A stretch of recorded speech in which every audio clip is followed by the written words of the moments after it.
So do you agree that these two cylinders have the same surface area? Yes. Yeah. My question for you today is which one has the larger volume?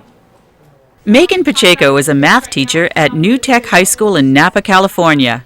She's always on the lookout for real-world applications that connect her math content to her students' lives. I don't just think of, oh, this would be fun to do. I'm looking at my state standards, and part of my state standards are surface area and volume. So I try and think, okay, where is that used in a real-world application? And I go from there. 10 of them could fit on one level. Yes. So how many levels would fit in here? Math doesn't have to be dry and boring, you know. There's applications for math, that's why math exists. And so what I'm trying to do is make those connections with the kids so that they can see where this is really being used. I plan to be an engineer when I grow up, so I'm just going to work harder, do more challenges, and it'll help me. And that's something that you're going to want to say in your report, that, you know, mathematically we found that it could be this, but obviously there's going to be some space in between the cookies, so I've reduced it by 20. A lot of my project ideas, I would just look in like textbooks, but I looked for the application problems. You know, a lot of books do have good sections, ideas for like mini projects that I would just take and expand on a larger scale. And it does take a lot of research up front. That's the whole base, is this. There's your triangle right there. So you're dealing with a triangular pyramid? The current project is to design a line of packaging for mini Oreos to teach the concepts of surface, area, and volume. I'm just doing a rectangular prism, so I decided to do 6 by 6 by 4, and my volume was 144 inches cubed.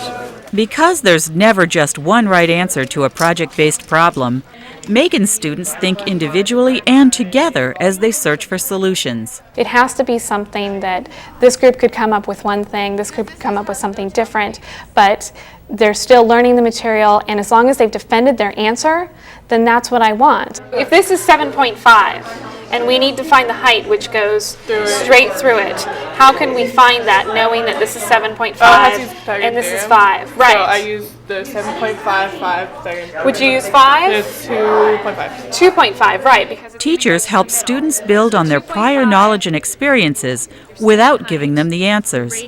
in one of my projects, they had to design a new expansion to the school.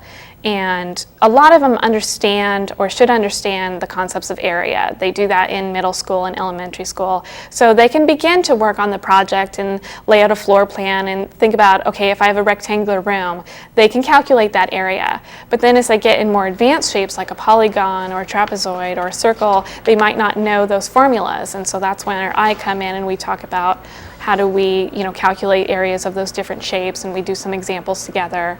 We had to design this and find the area and perimeter of everything, all of stuff in it. And then at the end it was like, wow, I really did a good job, and my group members really came through. So take your inches and divide by 144, and that'll give you square feet. Okay.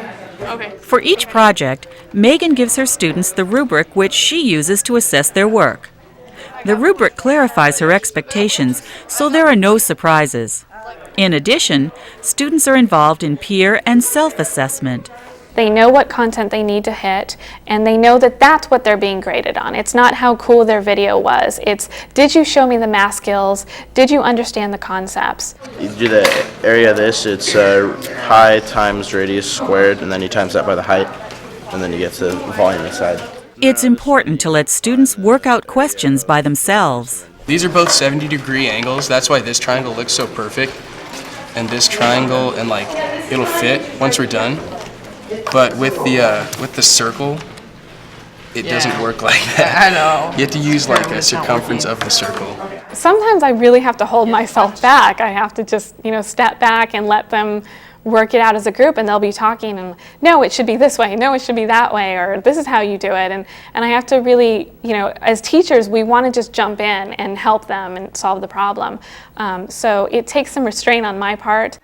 Ongoing reflection is a vital part of each project. So what challenges or problems did you encounter when you were working today?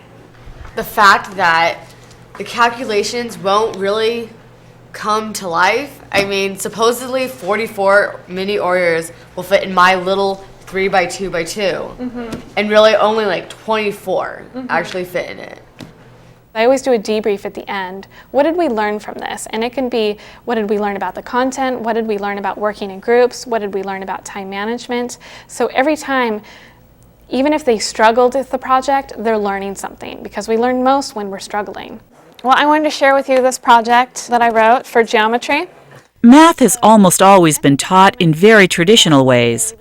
At this meeting of the minds, math teachers in the New Tech Network get together to share projects, refine ideas, and reflect on their experiences with project-based learning.